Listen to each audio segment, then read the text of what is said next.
Apa sih otonomi perguruan tinggi itu?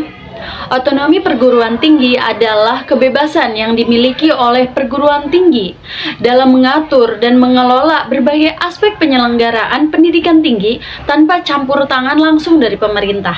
Otonomi ini mencakup berbagai bidang utama seperti otonomi kemahasiswaan, otonomi akademik, otonomi organisasi, dan otonomi keuangan.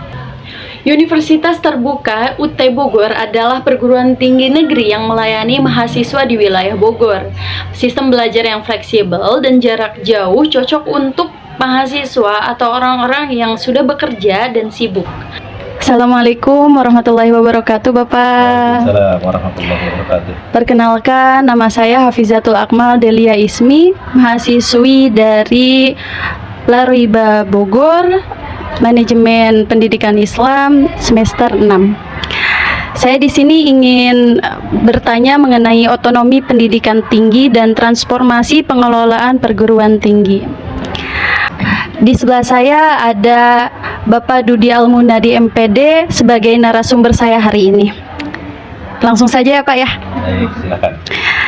Pertanyaan pertama yaitu apa pandangan Bapak mengenai otonomi pendidikan tinggi itu sendiri, Pak? Baik, otonomi pendidikan tinggi pada perguruan tinggi ini merupakan sebuah kemandirian yang dimiliki oleh perguruan tinggi dalam mengelola segala aspek akademik maupun yang sifatnya non-akademik, aspek keuangan, aspek human research, sumber daya manusia atau organisasi kampus tanpa ada intervensi langsung dari pemerintah. Namun tetap dalam implementasinya, dalam kerangka peraturannya itu diatur oleh perundang-undangan yang berlaku. Itu menurut saya tentang otonomi pendidikan tinggi. Baik Bapak. Baik Bapak. Yang kedua yaitu seberapa penting otonomi bagi sebuah perguruan tinggi saat ini, Pak? Otonomi pendidikan di kampus itu sangat penting. Yang pertama, tujuannya adalah untuk meningkatkan mutu pendidikan dan daya saing global tentu saja. Kedua, mendorong inovasi dan kreativitas dalam dunia akademik. Yang berikutnya, memberikan ruang juga bagi perguruan tinggi untuk menjadi lebih adaptif dan responsif terhadap perubahan-perubahan zaman dan kebutuhan manusia, yang mana perubahannya bersifat global. Jadi seiring perkembangan zaman pasti ada aja perubahan-perubahan itu sendiri ya Pak? Pasti. Dari metode perubahan teknologi ini akan berpengaruh pada bagaimana kami para pendidik, pengajar harus berinovasi, harus memperhitungkan generasi-generasi sumber dayanya, memperhitungkan perubahan-perubahan, memperhitungkan kebutuhan di luar supaya supply dan demand bisa kita capai. Baik.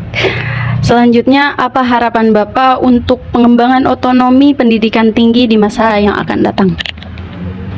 Harapan kami ada pengawasan yang lebih ketat dari pemerintah, juga evaluasi agar kedepannya ada perubahan-perubahan, ada perbaikan-perbaikan. Tentu saja dari kampus yang satu dengan yang lain tidak bisa digeneralisir karena kebutuhan dari setiap kampus berbeda, dan hasil evaluasi itu bisa menjadikan bahan perbaikan bagi kampus-kampus ke depannya. Oke, yang terakhir Bapak, kalau boleh memberikan saran, langkah apa yang sebaiknya dilakukan agar transformasi pengelolaan perguruan tinggi ini bisa berjalan lebih optimal? Saran kami ke depan, program otonomi pendidikan tinggi itu harus lebih transparansi, reliable, dan akuntabel, inovatif, juga bisa memberikan dampak positif langsung terhadap mahasiswa, juga warga kampus lainnya.